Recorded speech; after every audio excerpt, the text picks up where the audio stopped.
I got your letter. I didn't know what to make of it. I read things far too quickly to ever understand them. Old and dying looks a lot like yodeling when you run it all together like that. I didn't know you were still alive. I dropped everything, took the train 1,000 miles, got here just as fast as I could, hailed a cab at the station, handed the driver my bag and told him to step on it. I was in such a hurry. It's been a long time. It's been a long time. My goodness, you look. Well, you weren't exaggerating. And me, well, I haven't changed much. I've got these little bits of skin that hang out here and there, but other than that, I haven't changed much at all. Right, I'm just gonna sort through your things. I thought we'd have one of those estate auctions. We probably wouldn't get much, but it should cover the expenses anyway. You'd be surprised how much an urn can cost these days. What? I have to wear this. I'm sensitive to dust. You know, ever since I've arrived here, you've been acting as if I'm committing some sort of a crime. I resent that. I know I haven't been the best relation in the world, but I'm all you have left, and I'd appreciate it if you didn't act so suspicious of me all of the time. Here, sign your will. You're leaving everything to me.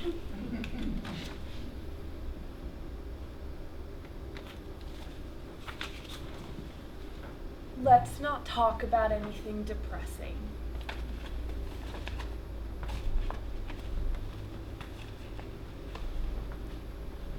Do you want to be cremated? I spoke to the funeral director the other day. You don't mind recorded music, do you? Of course not. I don't mean this in a cruel way, but practically speaking, you're the only one who won't have to listen to it. I took the liberty of choosing something for you. Don't worry. It's quite sad.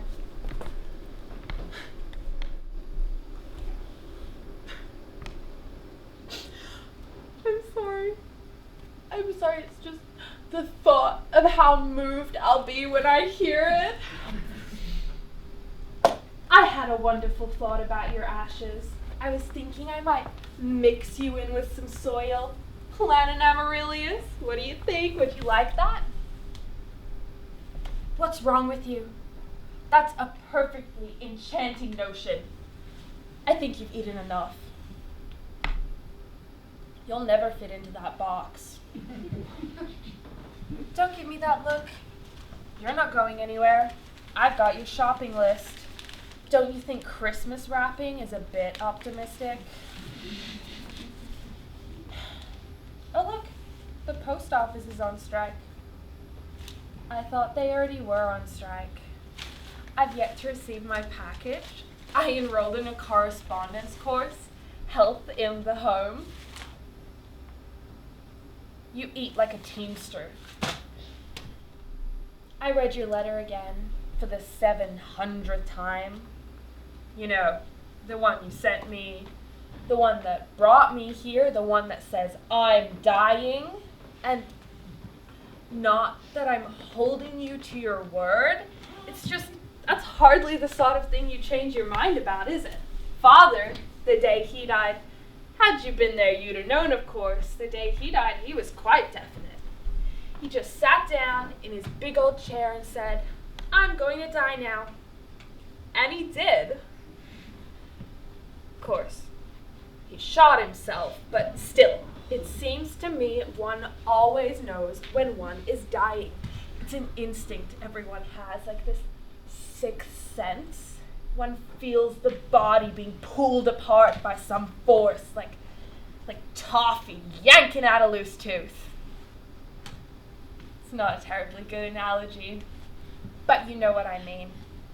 I'm in the middle of a really important theme here, which in the end comes back to you. You see, I got this idea out of the blue. Well, I got it from his dog. I was watching a dog at the park the other day, and he found this dirty, maggoty, dead squirrel in the bushes, and he picked it up and he brought it right up to his owner and dropped it at her feet. Well, the woman went completely berserk, of course, but how was the dog supposed to know? He probably thought he was doing her this huge favor. And I realized, you're doing this for me. You're staying alive for me.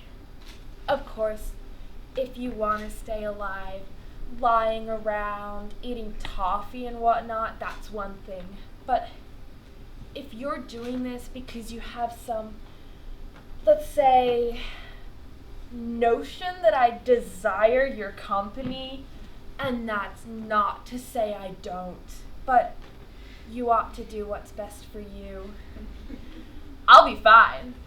I mean, I'll miss you terribly, but I'll be fine. Don't worry about it. Good. That's settled.